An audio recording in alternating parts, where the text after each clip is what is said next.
समाज के लोगों को 3 कलवा, 1 सूरी, 1 केसरवानी, 2 अन्य वैश्य समाज के सातों के साथ चुनाव जीत कर आ गए। हमारा स्ट्राइक रेट 100% रहा, 100 में 100 नंबर मिला। बाकी अन्य वर्गों के अगर 10 दिया तो 5 जीते, 8 दिया तो 4 जीते, 5 जीते, लेकिन वैश्य समाज को जब टिकट दिया तो 100% लोग चुनाव जीतकर आए। और मित्रों, मैं एक और बता दूं कि हम लोगों ने 13 समाज के 6 लोगों को टिकट दिया था, 6 के 6 लोग चुनाव जीत कर आ गए। यह इसकी ताकत। और आज विधानसभा में नौतन से श्री नारायण प्रसाद, चरैया से लाल बहादुर प्रसाद गुप्ता, दीघा से बैठे मोतीलाल प्रसाद, हायाघाट से रामचंद्र प्रसाद, छपरा से सीएन गुप्ता, बांका से रामनारायण मंडल, यानी अकेला ऐसा समाज की जिसके 6 लोगों को टिकट दिया और 6 के 6 लोग और चुनाव जीत कर। मैंने कहा कि देखिए, किसी एक जाति के बल पर राजनीति नहीं हो सकती। सभी जातियों को लेकर चलना पड़ेगा, सभी समाज को लेकर चलना पड़ेगा। हमने चौरसिया समाज के लिए एक आदमी को टिकट दिया और आज विधानसभा में चौरसिया समाज का एकमात्र व्यक्ति एमएलए संजीव चौरसिया, जो गंगाओं के लड़के हैं और हमारे पार्टी के जनरल सेक्रेटरी। हमने कानू समाज को एक टिकट दिया और मोतिहारी के माननीय विधायक प्रमोद जी मोतिहारी से लगातार 5वीं बार चुनाव जीते और कानू समाज के व्यक्ति को पहली बार किसी पार्टी ने मंत्री बनाया, जिस पार्टी का नाम भारतीय जनता पार्टी। हम 16 सीटों, हमने 16 टिकट दिया। हम तो लड़े 110, ज़्यादा टिकट दे नहीं सकते, ज़्यादा सीट लड़ते ज़्यादा दे सकते। हमने 16 सीट दिया और 15 लोग वैश्य समाज के चुनाव जीत कर आए। इसलिए मित्रों, इस समाज के योगदान को हम कभी भुला नहीं सकते। मित्रों, लोकसभा में भी डॉक्टर संजय जायसवाल, श्रीमती रमा देवी, और अब तो अगर ये मैं कहूँ कि देश का जो सर्वोच्च पद पर बैठा हुआ व्यक्ति है, तो मंत्री संतरी की बात तो छोड़ दीजिए, आज देश का जो प्रधानमंत्री है वो आपके समाज से आता है। ये हमारे लिए गर्व की बात है।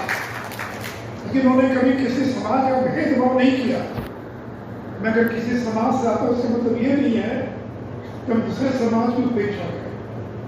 सभी समाज को लेकर। उसी प्रकार बैंकों से कोई भी देखिए, व्यापार अगर बढ़ाना है तो बिना बैंक से कर्जा लिए आप अपनी पूंजी लगाकर व्यापार को बढ़ा नहीं सकते।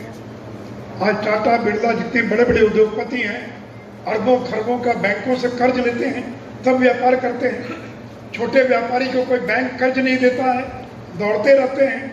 अगर आज आपको 5 लाख 10 लाख का कर्जा मिल जाए तो आज आप जो व्यापार करते हैं उसका 5 गुना अपने व्यापार में वृद्धि कर सकते हैं। तो जो खुदरा दुकानदार नीति लाने का मैंने मांग किया है, उसमें ये कहा है कि छोटे दुकानदारों को भी आसान शर्तों पर बैंक से सस्ते ब्याज पर कर्ज मिल सके, इसकी व्यवस्था केंद्र की सरकार को करना चाहिए। साथ ही साथ जो लोग जीएसटी में निबंधित हैं, उनका जो जीएसटी का इनवॉइस है, उस इनवॉइस के आधार पर उनको कर्जा मिल सकता है। दुनिया के सभी देशों में प्रावधान है। आपने जो माल बेचा, जो बिल है, यानी आपके बिल के आधार पर बैंक जो है, कहीं जाने की जरूरत नहीं है।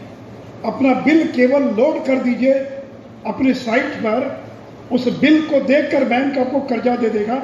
इसकी बिक्री कितनी है महीने की? 2 लाख, इसको 20,000 का कर्जा दिया जा सकता है। तो यानी व्यापार करने वाले लोगों को और कैसे कर्जा मिल सकता है। इसलिए मित्रों, ये खुदरा दुकानदार नीति केंद्र की सरकार लाए, बिहार की सरकार लाए। मैं अपनी ओर से पूरा प्रयास करूंगा। अभी मैं राजेंद्र जी से यही बात कर दिखाइए कि देखिए, मैं लड़ा चुनाव और मैं जीत कर आया हूँ। अगर हार भी गए, चिंता मत कीजिए, हारेंगे, लेकिन दिखाइए कि आपकी ताकत कितनी है। जब कोई टिकट मांगने मेरे पास आता है, किसी समाज का व्यक्ति हो, तो मैं से ही पूछता हूं कि तुम मुखिया का चुनाव लड़े, जिला परिषद का चुनाव लड़े, क्यों नहीं लड़े चुनाव? लड़ो चुनाव और लड़कर दिखाओ अपनी ताकत।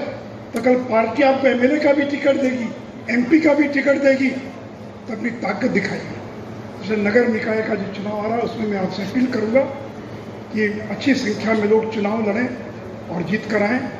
तो मित्रों, इन्हीं शब्दों के साथ मैं फिर से एक बार बाबा साहब की जयंती मनाने के लिए यहाँ की तमाम टीम को, तहलीक साहू समाज को और बेगूसराय की इस तमाम टीम को और जो हमारे प्रेम शंकर जी से लेकर लक्ष्मी शाह जी, महेंद्र जी,